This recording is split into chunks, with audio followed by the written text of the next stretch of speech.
Hello, Danny, and hello, everyone.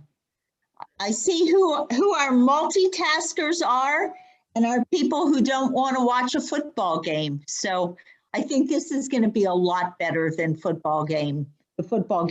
Who knows how the Ravens are doing? Anyone out there know?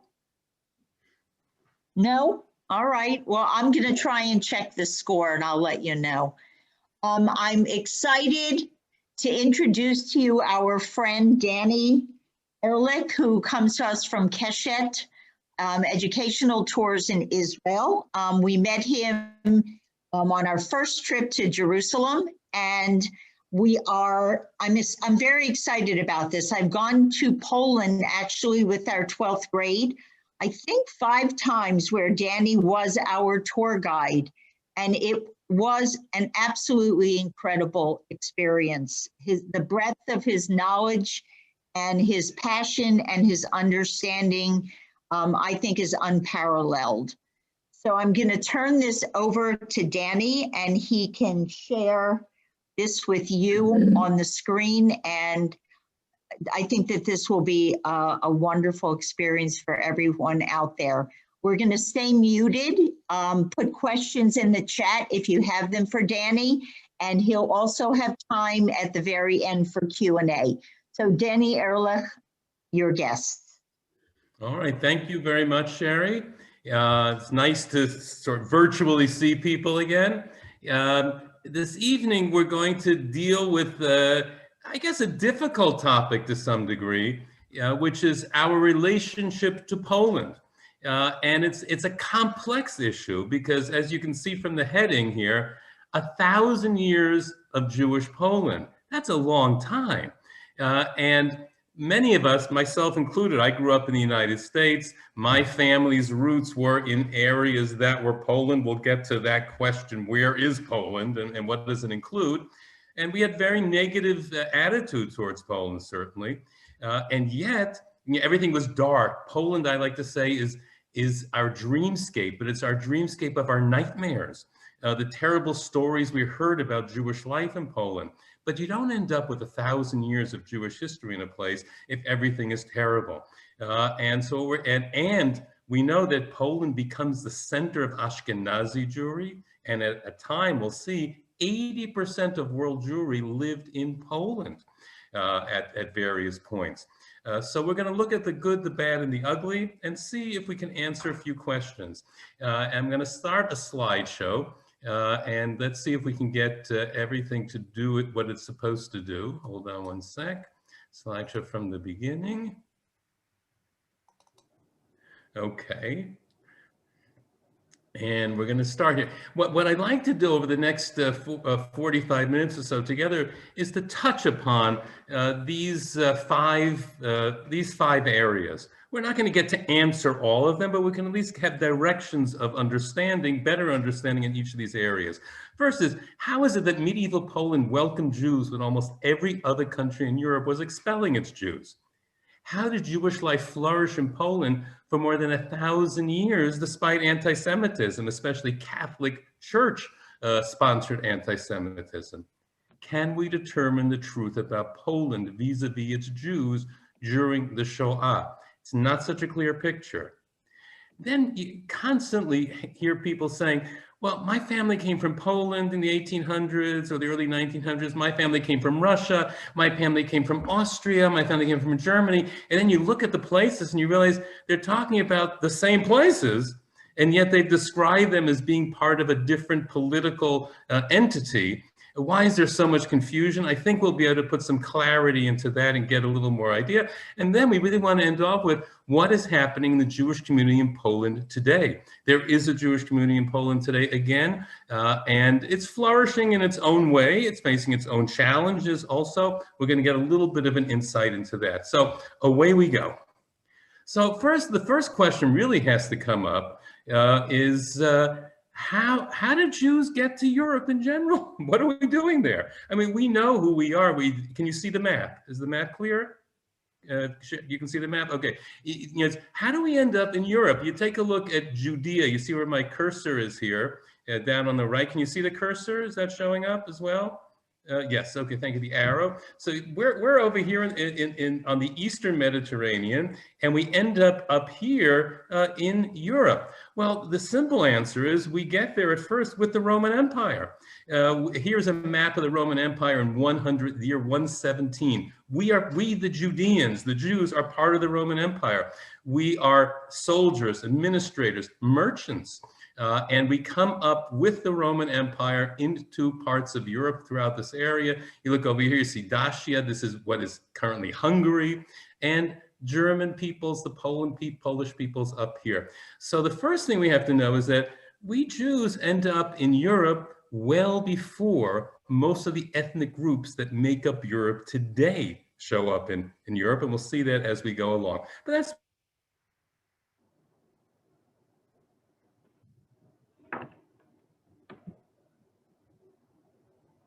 okay. Here, hold on. Am I back?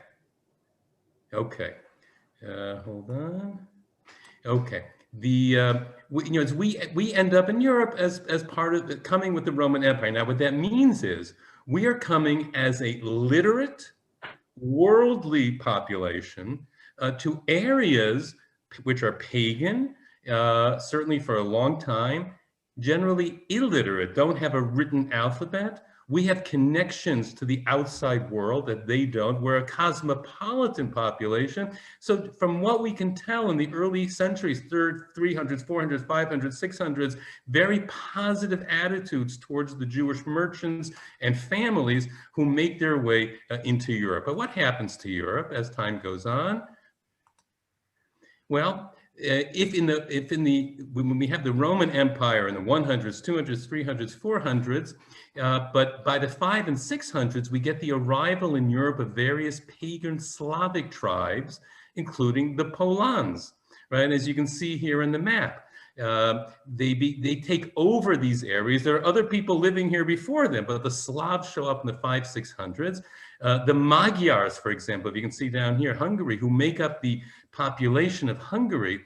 Now, in the 18th, there's a monument in Budapest dating to the 1880s, celebrating 1,000 years of Magyar presence in Hungary. 1,000 years, that's a long time, which means they arrived there in the 880s or so, right? It's the 1880s, they arrived there in the 880s. Now, you know, the Hungarian anti-Semites, like other European anti-Semites, always would say to the Jews, you don't belong here, this is our place. You go back to where you came from. What really makes them so angry in Hungary and all over Europe is that the Jews were there first. The Magyars show up in the 800s, 880s, but the earliest Jewish tombstone in Hungary, for example, is from the 3rd and 4th century.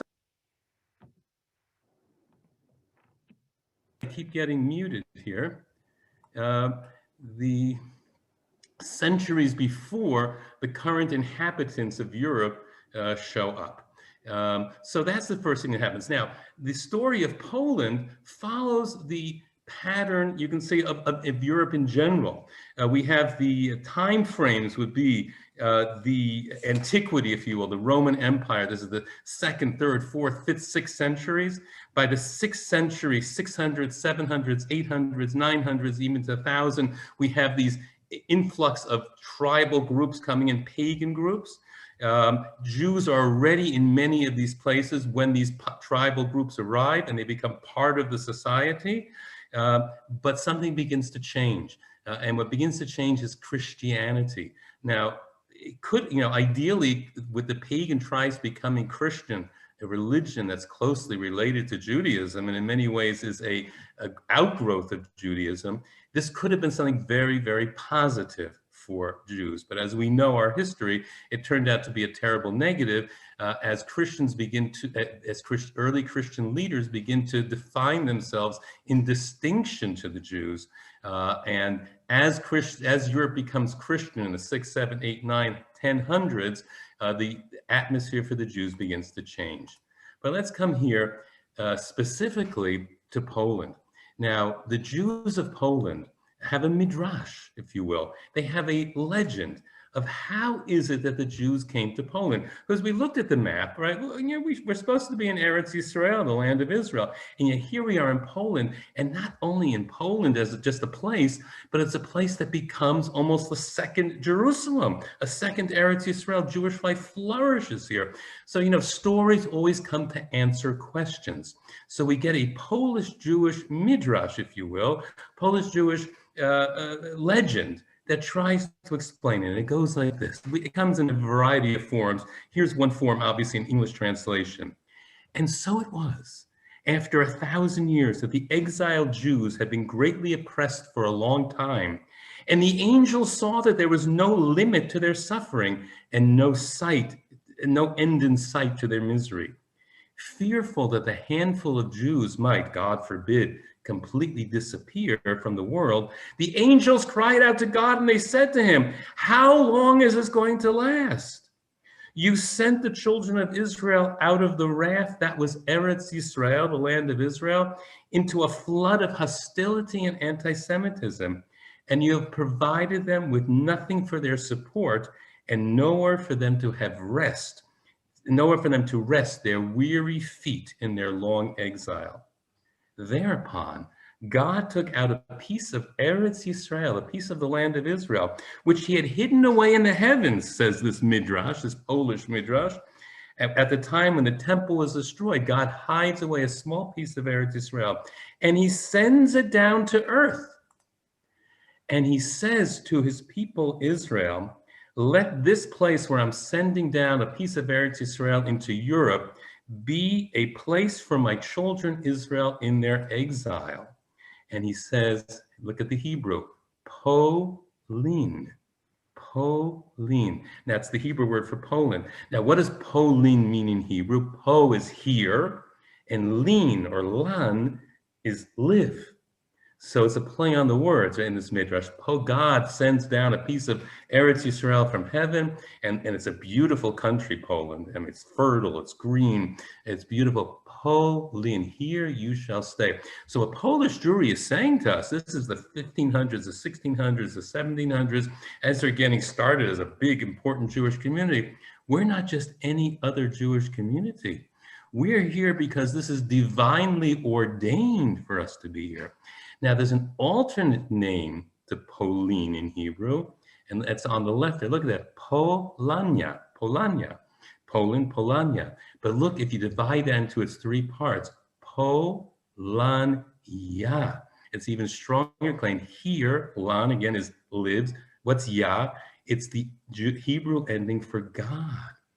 God dwells here.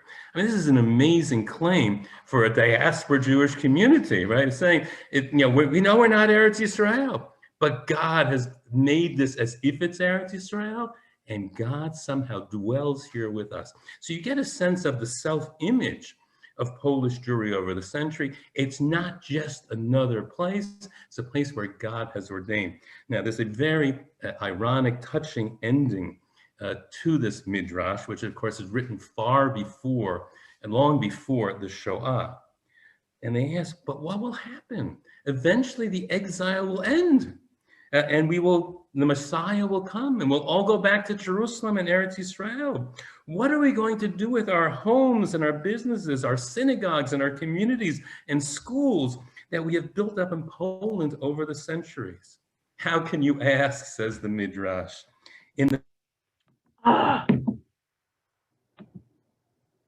For some reason, it keeps coming up. The host wants you to unmute. I don't know what this is. The midrash says, in the future, when the Mashiach will come, God will certainly transport Poland with all its Jews, its communities, its synagogues and yeshivot to Eretz Yisrael. How else could it be? They couldn't imagine the end that actually happened, where 90% of Polish Jewry are murdered during World War II. So here we get the sense that this is the beginning legend, if you will, the foundational legend of Polish Jewry about itself. Now we're going to get to beginnings of Polish Jewry. So we know that Jews are floating around in the area in the 100s, the 200, 300, the 400, but finding specific records is not so easy always. These are itinerant merchants, they're not necessarily going to leave records. But our first record of a Jew in Polish land is a Sephardic merchant coming from Spain named Ibrahim ibn Yaakov. Now, interestingly, not only is he the first written reference to a Jew in what will become Poland. It's just becoming Poland in the 960s. The Slavs have arrived. They're getting themselves organized. It's also the first written reference to Poland anywhere. First written reference to Krakow, because Ibrahim ibn Yaakov visits Krakow. Now remember, the Jews are literate. The Slavs are not yet literate. So it's in Jewish writings that we'll find it. And we get a king in 966, King Mieszko I. You can see even a nice little picture of him. He becomes a Christian. It's only in the 960s. The Jews have already been floating throughout Europe for 800 years, at least at this point. In the 960s begins the process of becoming Christian. Now, interestingly, the Polans, the Poles, convert to Catholicism, Western Christianity, whereas a lot of the other Slavs will convert to Eastern Christianity, what will become Russian Orthodox, Ukrainian Orthodox, etc., etc. So they become Catholics, and it begins a century-long process and struggle of Christianization and unification of the Polish lands. Now, while that's happening, so in the 900s and the 1000s and the 1100s, we get an influx of Jewish merchants and refugees from the German-speaking areas to the west, fleeing the Crusades, 1099, 1100s, the Crusades, Jews of the Rhine River Valley, where Rashi and the Tosafos live, are being massacred by the tens of thousands, and they're going to flee eastward, warmly welcomed by the rulers of the new Polish kingdom, who are in need of their economic and trading knowledge. And it's fascinating, we have coins from the early Polish period, going on hundreds of years actually, with Hebrew writing on them, because often Jews were the mint masters. Jews had that skill and ability, and they would actually put Hebrew writing. You can see here, Yud K Vav K, you can see here Hebrew letters, and this is actually a sort of a pre-Yiddish, it's a Polish Hebrew. If Yiddish is a combination of German and Hebrew, we have what's called a Canaanite, that they call it, language, which died out. Yiddish will sort of kill it off, but in the early Polish period, Jews will write Polish or something like Polish in Hebrew letters. So we have all these evidences of Jews there. And then comes 1264. Jews are officially granted legal rights. The Statute of Kalish issued by Boleslav the Pious. He's a very good Christian. He's also going to be very good to the Jews. Now, this is at a time when the Jews elsewhere in Europe are being massacred, exiled, expelled, and here in this new Polish kingdom, Jews get rights. And we'll just take a quick one. We're not going to look through all of it, but 1264, the Statute of Kalish grants Jews unprecedented legal rights.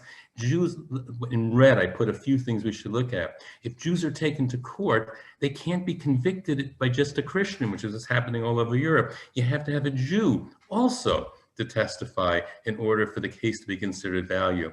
Look at this at number 10. As punishment for killing a Jew, a suitable punishment and confiscation of property is necessary. In other parts of Europe, there is no penalty for killing a Jew. Number 17, any Jew may freely and securely walk or ride without hindrance in our realm. Amazing. And look at number 30 down here. I've only given a few of them. No Christian is to accuse a Jew of blood libel.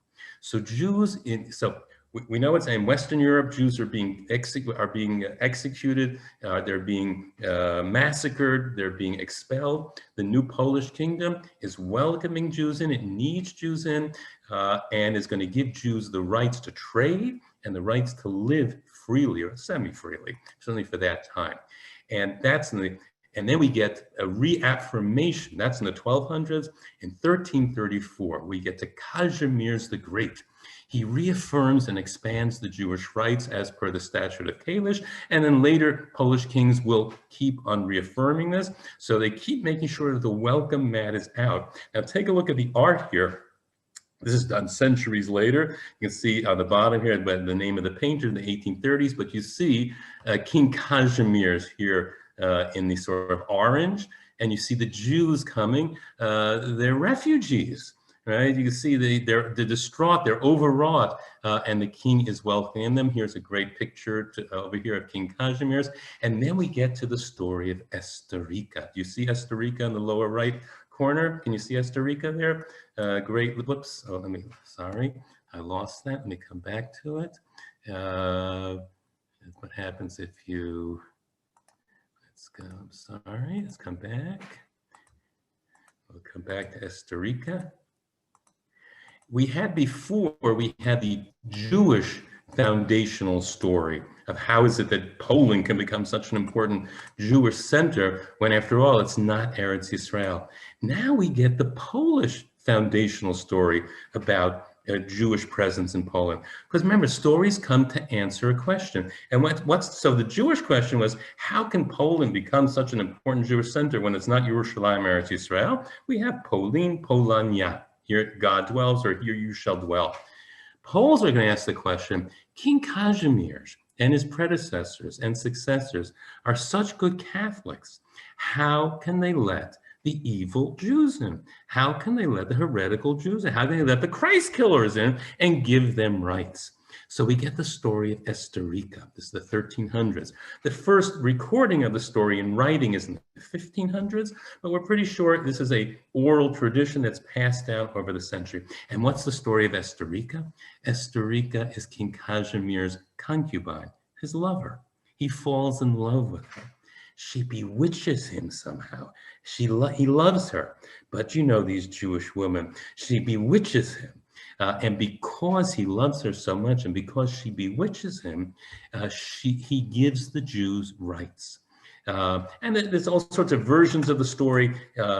She has 2 children by him who become his heirs. They become Catholics, though. But the core of the story is that to explain how is it that Jews will be given rights by the king, Esterika. Now, of course, notice her name, Esther. Right? What does that take us back to immediately? It's the Purim story, right? Achashverosh. Who's going to save her people? And it's Esther, it's Esterika again. She's also supposed to be very wise. She advises King Kazimierz on all the financial and political and military matters that happen. So we have actually, in a nutshell there, the relationship of Poland to its Jews. It's a love-hate relationship, and you see it exactly in Esterika. Kazimierz the Great, and he's one of the only 2 people in Polish history who are called the Great. He's a great hero for the people, loves this Jewish woman. He absolutely loves her, but she's not his queen. She's his concubine. She's illegitimate. So the Polish relationship with the Jews is they're part of us. We even have a certain love for them, but somehow at its very core, this relationship is illegitimate. So that theme will repeat itself over and over again. Part of us, but not quite part of us. Just like a concubine is not quite a queen, Esterika is not quite the queen. The Jews are Poles, but they're not quite Poles. But we get our rights, we're able to function, and that's the 1330s. In the 14 and 1500s, Jewish life takes off in Poland. Again, things are going very badly for Jews elsewhere in Europe. Jewish life really takes off. Let's take a look what's going on here. The Black Plague, waves of Jewish refugees fleeing Western Europe come to Poland. Now, this is the 1340s. Kazimierz, what's happening elsewhere? By 1290, Jews were massacred and expelled from Britain. France, 1306, the Jews are expelled. Vienna, massacres and expulsion, 1420. Spain, 1492. Portugal, 1497. Prague, 1501, and on and on and on and on. And Poland begins to emerge as a safe haven.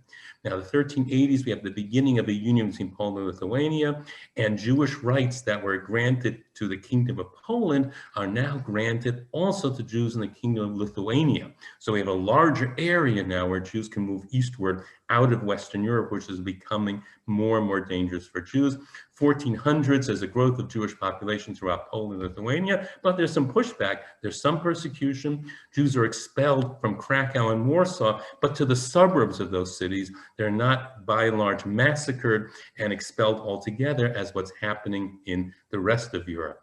By the 1500s, Poland begins to emerge as a major Torah center. We have Rav Yaakov Polak in Krakow. We have Rav Shalom Shachna in Lublin, and we have their student, Rav Moshe Isserlich, or the Ramah in Krakow. And you can see here the Ramah Shul that's still there in Krakow. When we take groups to Krakow, of course, we see the Ramah Shul, built in 1553, and you can see the backyard of the Ramah Shul, the cemetery where the Ramah tomb is as well. Rabbi Moshe Isserlich, the Ramah, who lives between 1525 and 1572, becomes the most important halachic and Torah figure of Ashkenazi Jewry, and he remains so until today. When you open the Shulchan Aruch written by Rabbi Yosef Karo in the 1500s, the Sephardic scholar, the Ramah's comments of what Ashkenazi Jewry appear intercalated into the text. So he's a towering personality. He really sets Poland on the route to become the major center of Torah learning in Europe. Remember, in the earlier period, 10, 11, 1200s, we had the Rhine River Valley where Rashi lived, but that's destroyed in the Crusades in the 11 and 1200s. The Jews are massacred there. By the 1500s, Poland begins to emerge as the major Torah center in Ashkenaz. Now, just to take a quick look at his tomb that's in the cemetery at the Ramah Synagogue.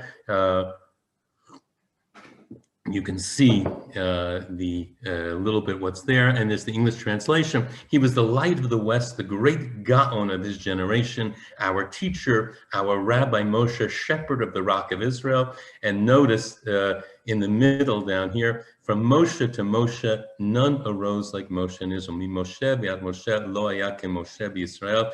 This is the same terminology that's used for the Rambam a few hundred years before this, Rabbi Moses ben Maimon. So you get a sense of the status of the Ramah. Now, so that's the 1500s. What else happens in the 1500s? And this is the period where Polish Jewry becomes Polish Jewry. We get a formal union between Poland and Lithuania, it's called the Republic of the Two Nations. It's the beginning of the golden age for Poland and Polish Jewry. Look at the size of it. Can you see the subject here on the left? You can see how this becomes a major empire in Poland. Russian power has not yet made itself felt. Germany is not yet organized as a country. Poland, the Polish-Lithuanian Commonwealth, becomes the major power from 1569. You can see it here and see it on the right, the different parts of it. Poland, Ukraine, by today's countries, it includes Poland, Ukraine, Belarus, Lithuania, Latvia, and parts of Russia of today. We get the great Jewish autonomy of this period. Vad Arba Aratzot, the Council of the Four Lands, which lasts from the 1570s to 1764, although the Lithuanian Vad, you see up here, withdraws in 1623. So we're in a golden age. After the Ramah sets the stage, and now it's becoming more and more the center of world Jewry, the center of Ashkenazi Jewry, certainly, and the Torah center. And I'm sorry we're getting this box again. I don't know what to do with it. Now, life goes on, though. That's the 1500s. In the 1600s, we have the 30-year war. In the German-speaking areas to the west, more Jewish refugees come to Poland, and the golden age for the Jews, though, ends in 1648. As we know, our golden ages don't last forever. They last for a while. And what happens in 1648? In Jewish lore, we know this as Gezerot Tach V'Tat. 1648 and 1649, the Ukrainian uprising, led by Bogdan Khmelnytsky, revolts against Poland. Now, they're Eastern Orthodox.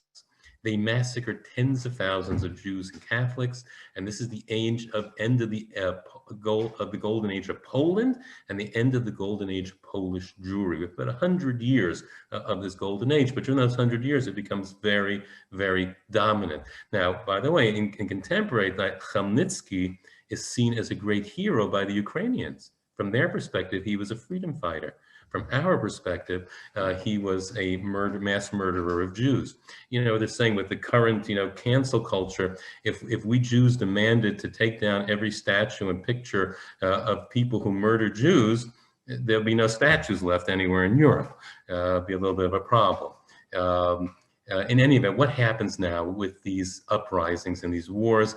The Commonwealth is weakened by, remember this Poland-Lithuanian Commonwealth, where there's a huge empire within Europe. There's tension between the Polish kings and the nobility. Russia is rising to the east. It conquers part of the Commonwealth, mostly Ukraine and Lithuania. Sweden invades from the west. There's instability, there's poverty, there's growing anti-Semitism, as we know. When there's instability in other areas, it's easy. The Jews are an easy scapegoat, and we get in the 1700s the beginning of Hasidism. We get the Vilna Gaon, great opponent of Hasidism. We get Shabtai Tzvi's followers, the Frankists. We get blood libels. It's a time of great upheaval for the Jews, and the Jewish community is beginning to split into many parts, as well as Poland itself. The 1700s is also the emergence of the shtetl.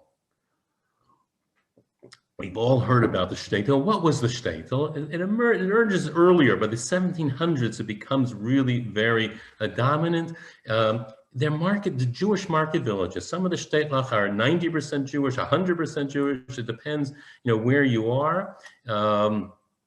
But it has an economic function primarily. And what's the economic function? The Polish farmers in the rural areas don't have a way really to get their produce to market. The Jews will play the middleman role. You see the bottom picture on the left here, market day in a shtetl. Right? So you have the Polish farmers on the one hand selling to the Jews. Now the Jews, the middleman, which means there's a lot of business back and forth. Business relationships can be very good. Business relations can be very bad. But the 1700s into the 1800s will be the heyday of the shtetl as it plays this economic role of the middleman between the rural Polish farmers and the markets in the big towns and cities. As we go later into the 1700s, we continue with more and more chaos, civil wars within what had been Poland, Lithuania, interventions and invasions by other European powers, specifically the Russians, Prussians, and Austrian Habsburgs.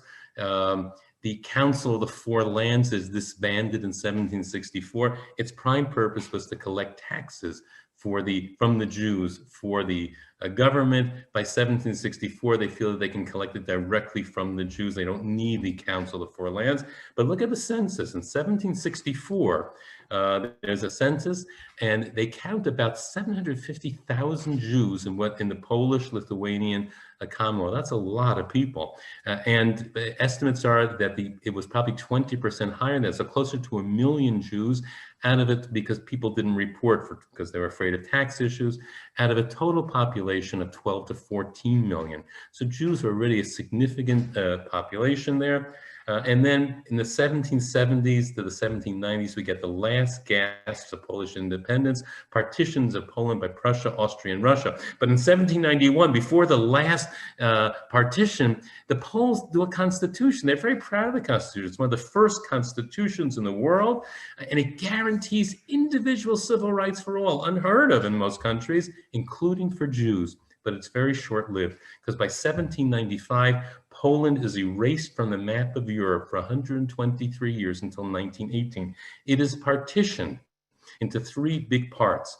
To the left in the blue, it comes under Prussia, which is the dominant German state, and eventually that will become Germany, comes under the Habsburgs of the Austrian Empire, which later will be the Austro-Hungarian Empire.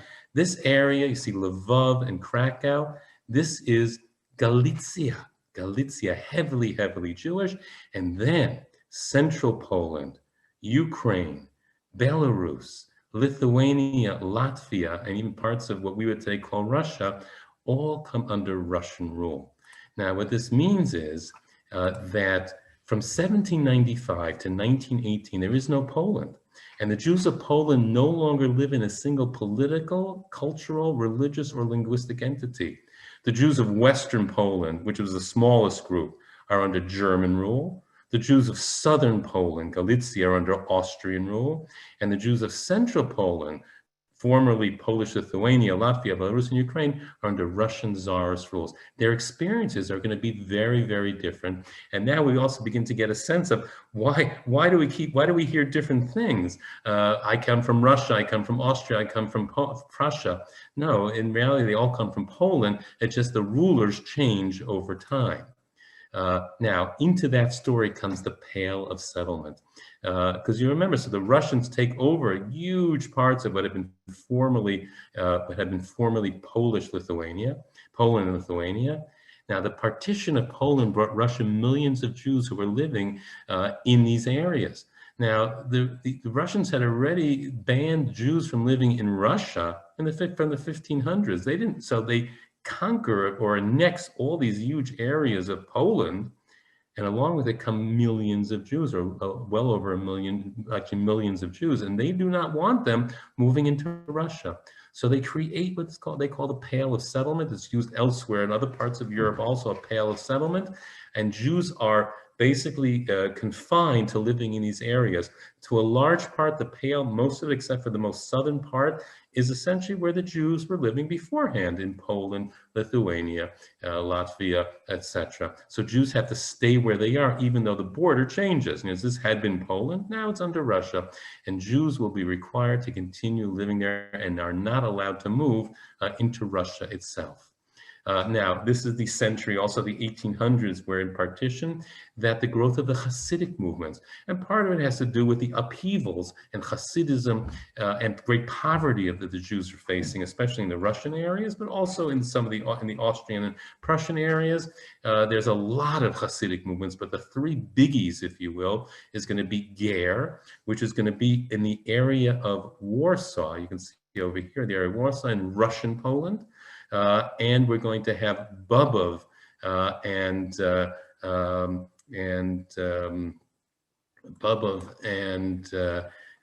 Sons down in Galicia in the Austrian-Polish area. And here you can see some pictures in the 1800s of some of the rebbes as Hasidism begins to grow within Poland. Now, as we move into the 1800s, besides that, we have other winds of change. We're going to be getting the modern national states, and minorities, including Jews, are going to be given some basic civil rights. We would not recognize this today as appropriate civil rights, but for them, they're actually not bad. Now, remember, we have three different sections of what used to be Poland. What happens in each one of them, it's a little different. In Prussian Poland, which had the smallest Jewish community, by 1812, Jews are already given some limited civil rights. It's amazing. 1867, Austria, the Austrian Empire, under Emperor Franz Joseph, who becomes a great hero for the Jews really all over Europe, begins emancipating. It's not really directed at the Jews. He's got a lot of Eastern Orthodox in terms of religious groups. He's got lots of different ethnic groups. Jews are both an ethnic group and a religious group, of course. And he's looking to bring them all in under the Austrian Empire umbrella to make them loyal to Austria. So he's going to begin civil rights for the Jews. As with Franz Joseph, you'll have many Jews who are going to be named Joseph, Franz Joseph. We're very, very grateful to him. So he brings beginnings of civil rights. Jews are let out of ghettos. They're allowed to hold office throughout here in Austrian Poland. But Russian Poland, the big enchilada, if you will, Central Poland, Lithuania, Latvia, Belarus, and Ukraine of today, never are given equal rights until the very, very end, little bits and pieces. So for most of Polish Jewry, as the rest of Europe, including parts of former Poland, begin to get civil rights in the 1800s, Polish Jewry does not. 1800s is also the end of the shtetl. Late 19th century, 1880s, 1890s, as the Industrial Revolution takes hold in Eastern Europe, the economic role of the shtetl as the middleman between the farmers and the merchants fades. There are railroads. There are ways of getting the goods to market. They don't need the Jewish market towns anymore. The Jews flock to the urban centers. Now, the Pale, which is most of Polish Jewry, by 1880, over 5 million Jews live in the Pale, and 80% of world Jewry lived in the partitioned former Polish lands. You put it all together, the Prussian and Austrian parts, Galicia. But between 1881 and 1914, the Russians decide they want less Jews living in the Pale. And there's extreme persecution, including the forced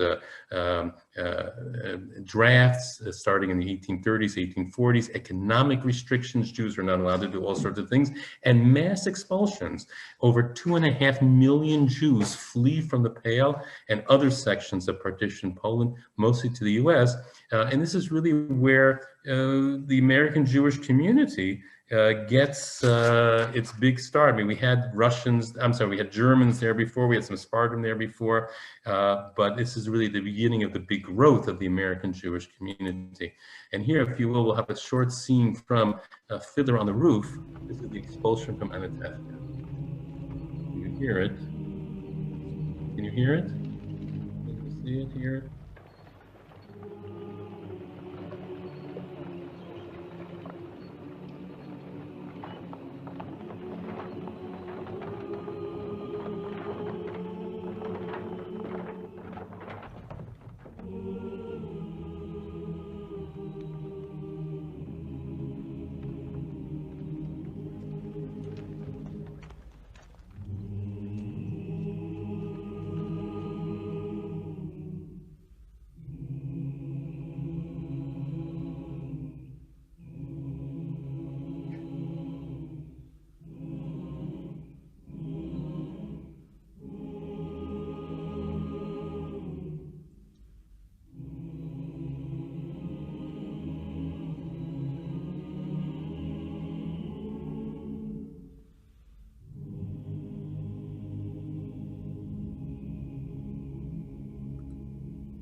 And that's how a lot of our families, our parents, our great-grandparents ended up in the United States as they are forcibly expelled by the Russians from the Pale of Settlement. And let's move on from this. Now, moving very quickly now, World War I changes everything. Much of the battlefields in the East take place in the Pale of Settlement and throughout Poland. Terrible, terrible suffering. But in 1918, remember, Poland stops being a country in 1795. It's partitioned. There is no Poland. 1918, the Versailles Treaty, Poland, along with Lithuania and Latvia, they become independent again. It doesn't last long. As you know, it's 1918 till 1939. But in 1918, they don't know that, right? They become independent again. And the Versailles Treaty guarantees minority rights in newly independent countries like Poland. But it's a very chaotic time. And Marshal Józef Pilsudski will come on the scene, first as chief of state. In 1926, he seizes power in a military coup and really puts order, if you will, into Poland.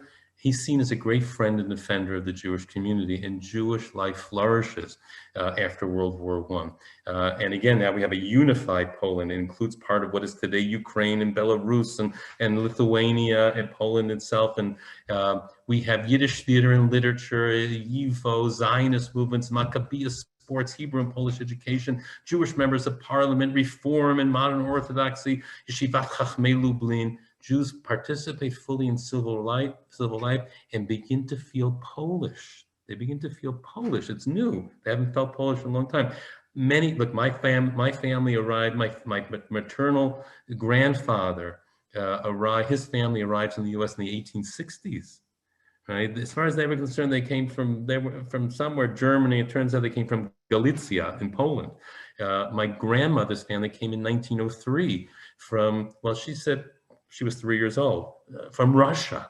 We know today they came from Belarus, but also part of what had been Poland. But this is before Poland gets independent again. So much of American Jewry's Polish roots are from a period when there was no Poland. When most of our families arrived in the United States. So this is a whole new Polish generation, if you will, who's beginning to feel a little bit Polish for the first time. But in 1935, Pilsudski dies. This is a disaster for the Jews of Poland. All the strides that have been made, you can see a great picture up here, Jewish leaders on the upper right-hand corner greeting Pilsudski.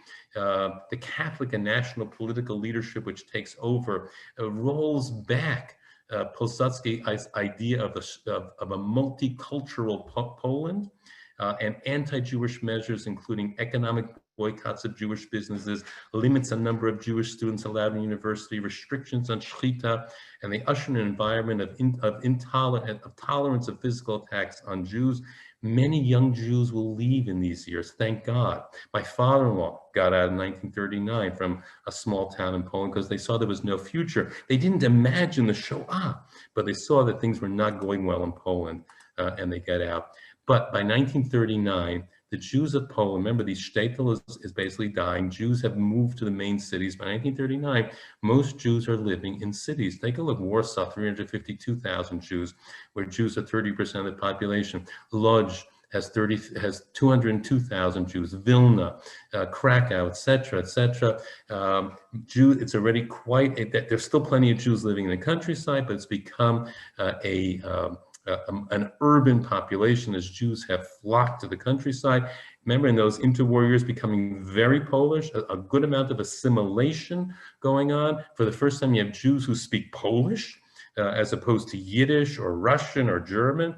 It's a whole new reality, but it comes crashing to a halt with the German invasion. And we're not going to deal, this is Shoah is a whole different session, just very, very briefly.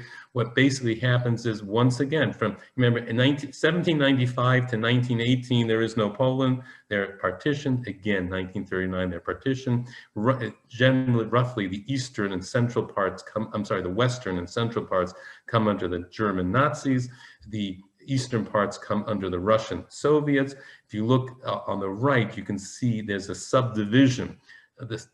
In blue, which is the area to the west here, the Germans regard this not as Poland, but as German territory stolen from Germany in World War I, when the powers that be declare Poland's new borders, and they annex it. Auschwitz, take a look down here on the left, from the German perspective, is in Germany, not in Poland. The stuff to the east, remember, this is what the Russians had ruled all those years from 1795 to 1918. They simply take it back, but they lose the central part, which the Germans take, and this becomes occupied Poland. And this is where the Jews will be concentrated, unfortunately, before they're murdered. Big cities like Warsaw, Lublin, Krakow, etc. We're not going to get into great depth here into the Shoah, we're also running out of time. The big question that comes up, did the Poles help the Jews or did the Poles murder the Jews? And we're not going to be able to answer that question, but just we should be aware. There were slightly over 3,300,000 Jews living in Poland before the war. 90% of them were murdered. Over 3 million Polish Jews were murdered. Of those 3 million, an estimated 200,000 to 300,000 Jews were murdered by fellow Poles. Whereas about 3 million were murdered, but a little less than 3 million were murdered by the Germans themselves. But I wanted to draw your attention to a discussion that's recorded in the book, The Holocaust Kingdom by Alexander Donat. It's a memoir of a survivor, and they're in the Radom slave labor camp. He was originally from Warsaw. He survived the Warsaw Ghetto Uprising. He was then in Majdanek. Again, whether he reproduces exactly the discussion they had during the war as they're being suffering as Jews in German conquest, look at this conversation, back and forth. They're talking about, why don't the Poles help the Jews more? For years, right down here, for years the Poles have been dreaming of getting rid of the Jews, and now Hitler does it for them far more effectively than they could. At bottom, they're delighted, however horrified they are by the inhuman cruelty. In Poland, says the first speaker, there has not been a single guerrilla attack on a concentration camp for Jews, not a single attempt to stop a train carrying Jews to the gas chambers. Why? because to them, the Poles, the Jews had never been part of the Polish nation. Patriotic solidarity does not apply to them, and they don't fall under the commandment to love thy neighbor. But a Pole who shelters, now the other fellow answers, but wait a minute, a Pole who shelters or helps a Jew is subject to the death penalty. They themselves are terrorized, and there aren't many heroes. If the shoe had been on the other foot, would we risk our lives to save them? And here comes the response to that. It says, I admitted that the Poles were terrorized, but I insisted they were courageous people and were threatened with death, not only for sheltering Jews, but for many other things. Smuggling, slaughtering cattle, trading in foreign currency, political activities, reading underground literature, listening to foreign broadcasts, and they kept right on doing them. Why was it that only helping Jews scared them? I don't blame the individual Pole, but their leaders, government, political parties, intellectuals, the Catholic Church, who failed to create the proper climate. A Pole didn't hesitate to slaughter a pig, even if it was illegal, because it was praised as a patriotic virtue, but saving a Jew was a sin and disgrace. At the same time, we have to recognize Yad Vashem has recognized almost 28,000 righteous among the nations. The largest groups are Poles, over 7,100. And here we see the amazing Olma family. There's a museum in Markowa, Poland, Catholic parents, 5 children. She was pregnant with her with her 6th child. They were hiding a Jewish family. They were betrayed. The Jewish family was taken off by the police, and then the whole Olma family were lined up and shot for hiding Jews. Now it's amazing, in this tiny little Markowa, it's a hamlet, it's barely a village, there were other families hiding Jews. Some of them continued to hide them even when they saw what happened to the Olmas. Others did not, but that's a story in itself. And of course, Irina Sendler, who died not that long ago, the Yagoda organization, she herself saved hundreds of Jewish children in the Warsaw Ghetto. So it's a mixed bag. On the one hand, it's the country with the largest number of righteous among the nations. On the other hand, we know there was many who killed Jews themselves. After the war, Poland is liberated by the Russians. And as the Poles like to say, they liberated us and then they never left. Nearly 2 million Polish refugees come back to are relocated. The Polish borders are redrawn. You can see here in the orange, this will be the new Poland. In the pink or the purple, this is Poland before the war. The USSR gets US and Great Britain to agree at the Tehran Conference and Yalta Conference to shift Poland westward, take some German territory, make that part of Poland, and take away from Poland large parts of what Ukraine, Belarus, and Lithuania, which were once part of Poland. So Poland shifts. So you have 2 million Polish refugees from this whole eastern area making their way westward.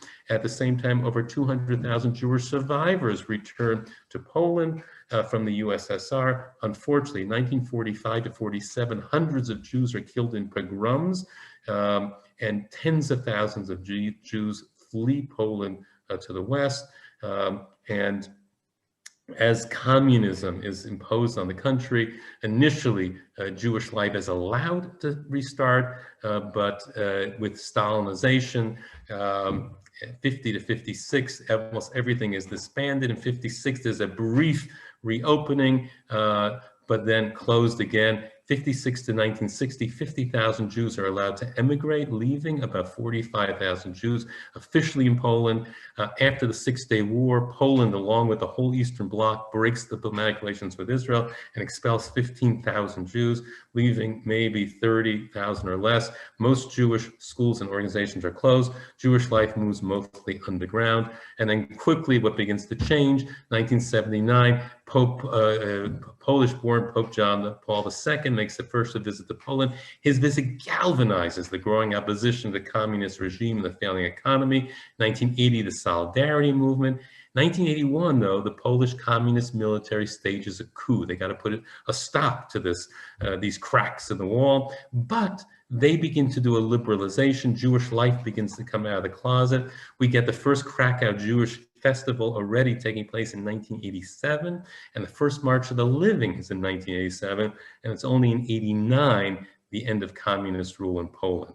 Now, 89, Communist rule ends. It takes the Jews about a decade, about 10 years, to feel confident enough to come out of the closet. Being a Jew in Poland had already been since 1930s a very dangerous thing. Really, in the early 2000s, you begin to get Jews coming out more as an open community. And you can see just some highlights here. 1990, diplomatic relations with Israel. 1994, the Lauder School opens in Warsaw. 1997, some restitution of Jewish communal property. 2001, Polish translations of Chumash, Siddur, and Haggadah. 2004, Michael Shudrick is appointed Chief Rabbi of Poland. 2008, the JCC in Krakow opens. By 2010, we have Jewish communities in Warsaw, open Jewish communities, Warsaw, Krakow, Katowice, Lodz, Wrocław, Gdansk, Lublin, Polish Museum of History of Polish Jews in Merza. Life is going on. By the way, if anybody who wants, I'll send this PowerPoint to Sherry. If you want to get it from her, you can. And here you can just see on the maps, Poland in Europe today, more up close, and see how the borders of Poland were shifted by the Allies after World War II. And I really want to just end with a short video, a little bit of what's happening in Jewish life in Poland today. So let's see if we can get this to play.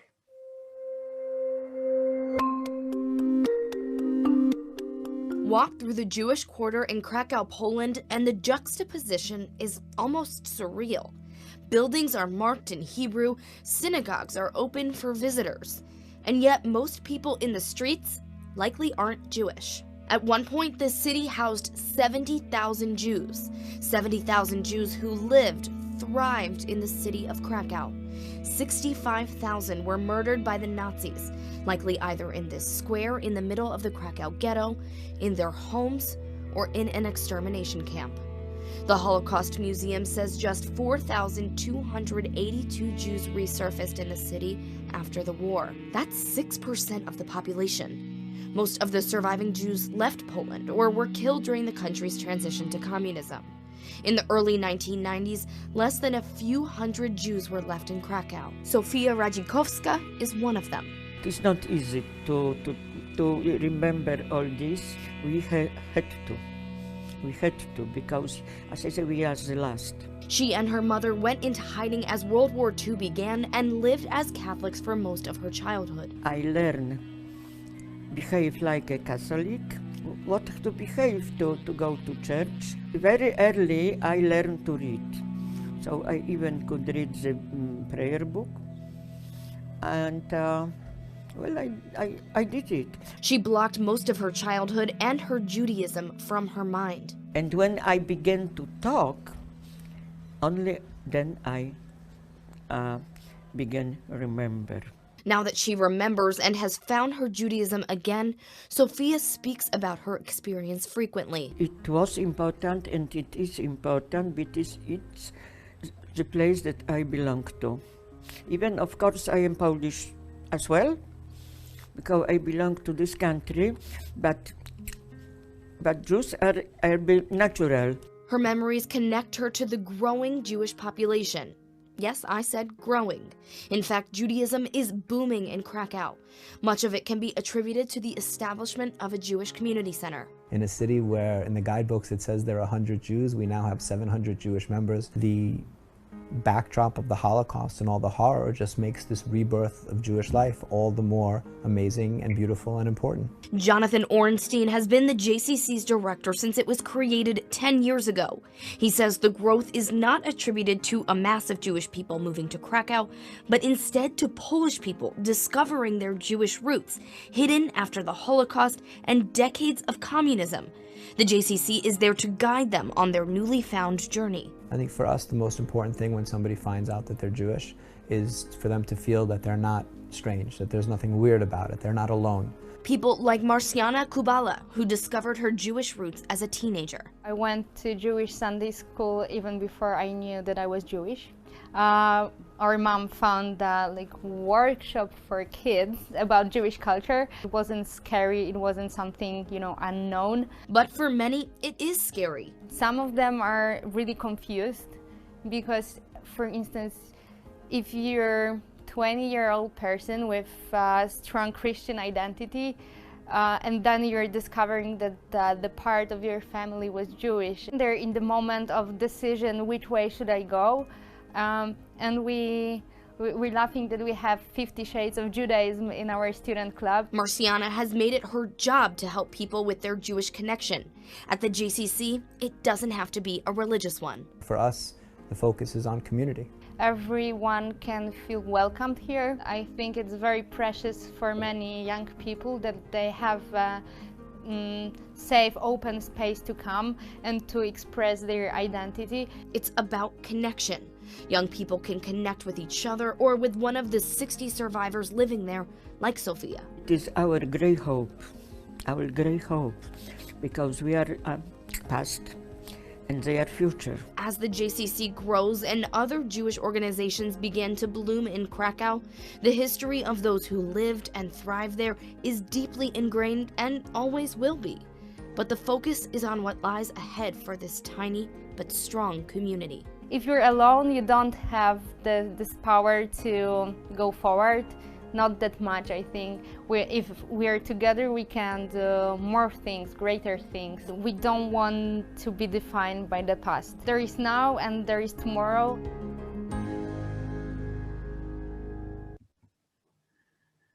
And at the very end here of the PowerPoint is sources, both some books and websites, which you might find useful. So let me just unshare here for a sec so we can get back to a, okay, hold on. Okay.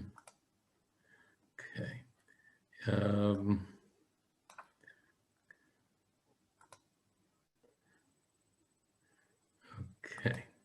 So anyway, so this was we did 1,000 years in about an hour, which is pretty good, and touched on a lot of issues, and we didn't have time to go into depth into a lot of them, but I hope you got an overview of how Polish Jewry emerged as the center of Jewish life.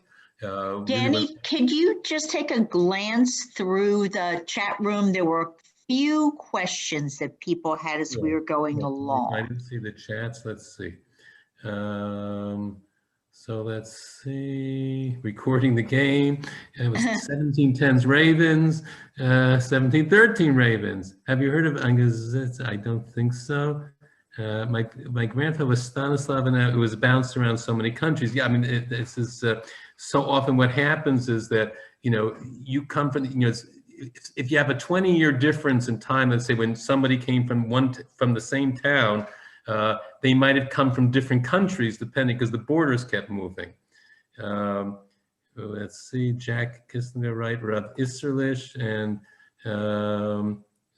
Saul Wall, King of Poland for one. Oh yes, there was a famous story of of a Jew who became the King of Poland for a day, and so that's amazing. That's in your family tree. That's a great place. And let's see, yeah, the yellow window. I know I got rid of it, but it came back. And Stanislav, Poland. There was a British Poles camp in the middle of Lublin. The Poles did nothing there to help fellow Poles. The Majdanek was essentially in Lublin, at the edge of Lublin. The Jewish underground did get involved as well. Look, again, it's a mixed bag. You had a Polish underground, you had assistance to Jews. Interesting, my family left, and my father-in-law especially, he left in 39. My father left Austria in 39, but his parents had been Polish Jews. They had nothing good to say about Poland. Over the years, I worked with so many survivors, going with March of the Living and elsewhere, and they would stop, they would say, don't you paint the Poles as negative or fully negative. They're the ones who saved my life. Almost every survivor that we spoke to and spoke to groups. So we have a mixed bag. Again, we said Poland is the country, well, on the one hand, it's our nightmarescape. It's a place of centuries of anti-Semitism, but flourishing Jewish life at the same time. During the war, the estimates of numbers of Poles that were involved in saving Jews, has grown in the last few years as they're using, ways of extrapolating. They think now that in the city of Warsaw alone, there had to be 20,000 non-Jews actively involved in helping to save Jews. I'm sorry, much more. I'm saying 80 to 90,000, because they were able to hide close to 15,000 Jews, and on average, Jews would be discovered 5 to 7 times. They had to move from place to place. So there's an amazing study from an American university. I don't remember exactly. It's called The Secret City, and it tells the story of the non-Jewish Poles saving Jews in Poland. Interestingly, most of the Jews of Poland who were murdered by fellow Poles, it happens in the countryside. There's the book, it's in my list of books, One Beautiful Morning, by a Polish sociologist, researcher, who speaks about it. Looks, we have a problem though. I mean, if you'll just go with me for a second, how do we determine who's a hero, who's a villain? In 1942, summer of 1942, is the mass murder of Polish Jewry. That's when the Jews of central Poland are going to be murdered in Treblinka, Sobibor, and Belzis. Close to 2 million Jews. And many Jews go into hiding, especially in the countryside. And they're hidden by Polish farmers from 1942 to 1944. We think in the tens of thousands, maybe more. Now, remember the story of the Ulma family. We saw the Catholic family with the 5 children. 1944, as the Germans are losing the war, they begin to do a mop-up operation. They begin hunting the Jews who they know are being hidden by Polish farmers. They find the Ulmas. They murder the Ulmas for hiding Jews. There's another family in town who's hiding Jews. They keep hiding Jews. But then there are families all over, and this is happening all over Eastern Poland. These are Poles who for 2 years were heroes. They were hiding Jews at total risk of their own lives and their children's lives. They were sharing what little food they had. They were starving also, sharing. They were heroes for 2 years from 42 to 44. What happens in 44, a good number of these Polish heroes to that point, right? You'll be with me that yes, they were heroes till that point, take their Jews out to the field and they shoot them because they can't let them go free. If they go free, they'll be caught by the Germans, and they'll lead the Germans right back to them as having hidden Jews. So, the day before they were heroes. For 2 years they were heroes. Overnight they became murderers. So it's, and again, it's clear they became murderers, but for 2 years they were heroes. So it's the kind of question, what would we do? Would you risk your children's lives for people you might not even know and might not even like? It's a toughie, but we certainly have a right to ask that people not participate in our mass murder. We don't have a right to ask, I think, we don't have a right to ask anybody to be a hero on our behalf, but we have a right to ask people not to be mass murderers. So let's say you're too afraid to hide a Jew. Fine, don't see the Jew. Turn a blind eye. You don't have to call the police and say there was a Jew in my field today. Let's say that we have so many stories of the trains going through the countryside, and we know on the way to be murdered, and Jews stick their hands out and say bread, water. Now it's wartime. Maybe you don't have bread and water to share. Okay, but we have too many stories of feces and urine being thrown to the Jews. And that's that's unforgivable. So but this is all of Europe, not just Poland. And Europe has yet to really pay or come to terms to what it did to the Jews. So Poland's a mixed bag.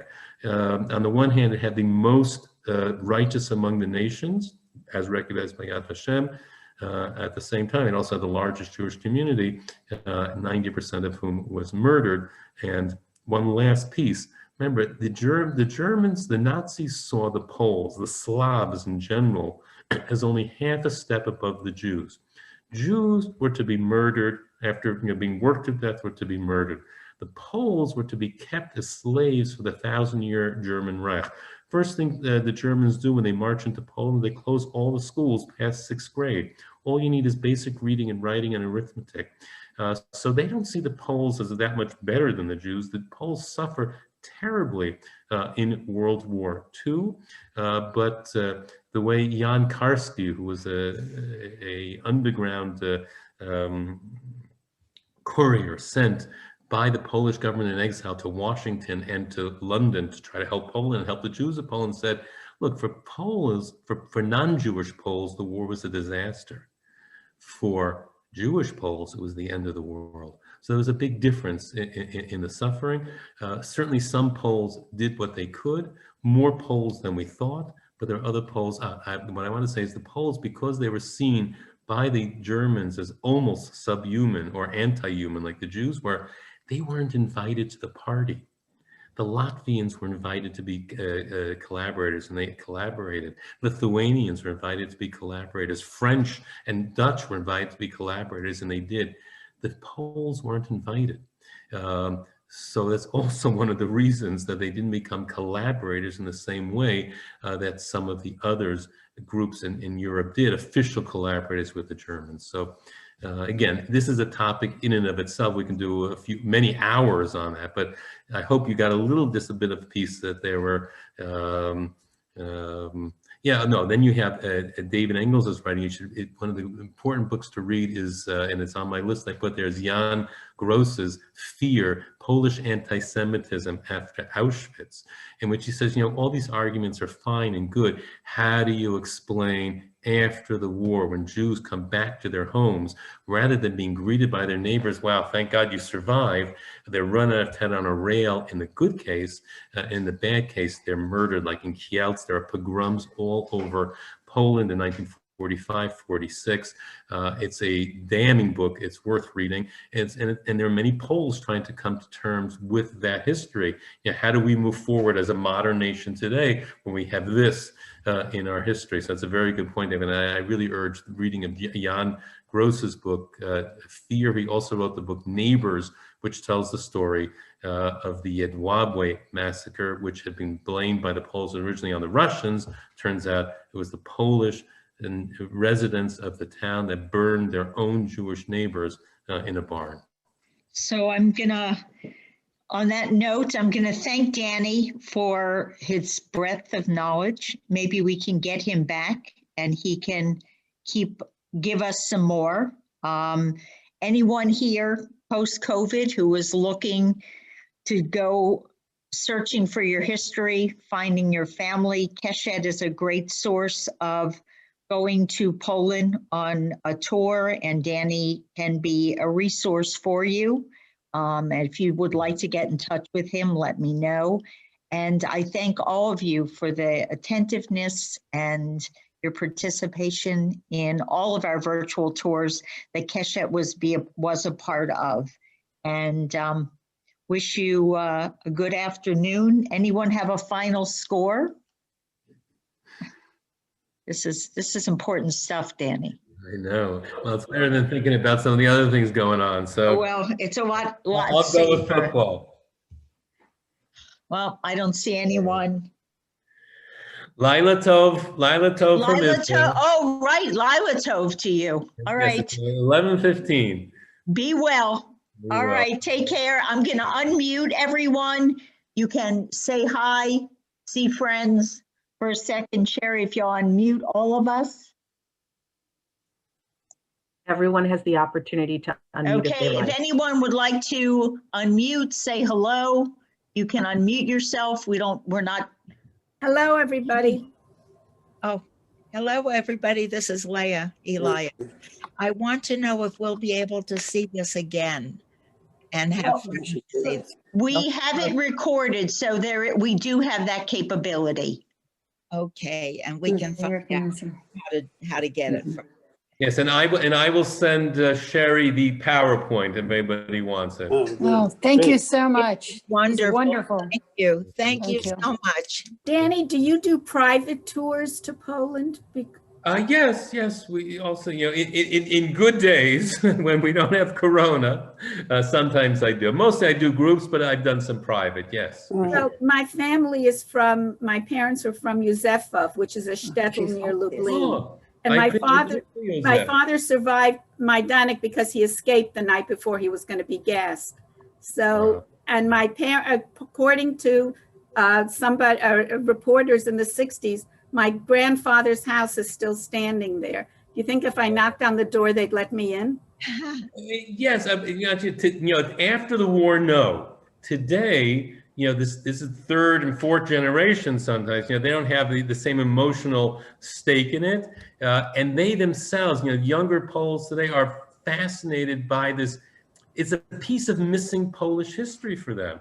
They didn't know about it. Under communism, they weren't taught about Jews. They weren't even taught about the Holocaust.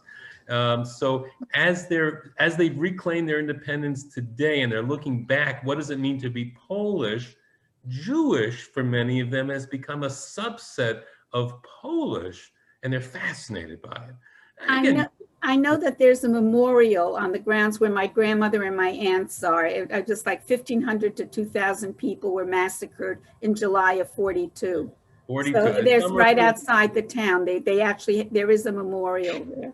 What some extended families have done is, by now it's third and fourth generations, really putting together an extended family trip to get, a Jewish roots kind of thing. And you can usually do that in about a week to get a good sense of, what was there. It could be a very powerful experience. I know a number of families that have done that, and we can certainly help people do that. Okay, because I was thinking that would be good with my grandkids and stuff. Sure, absolutely. And for me, I've never been back, so I'd like to go see. All right, everyone, goodbye. Thank you for being with us. Thank you, Danny. Good night, Danny. And I hope you were watching the slideshow, all the wonderful things that we have coming up, and that we see you a lot next week and going forward. Bye-bye. Thank you. It was wonderful. Thank you. Ann. Thank you very much. I enjoyed it very much. Okay, bye-bye, everyone. Bye-bye.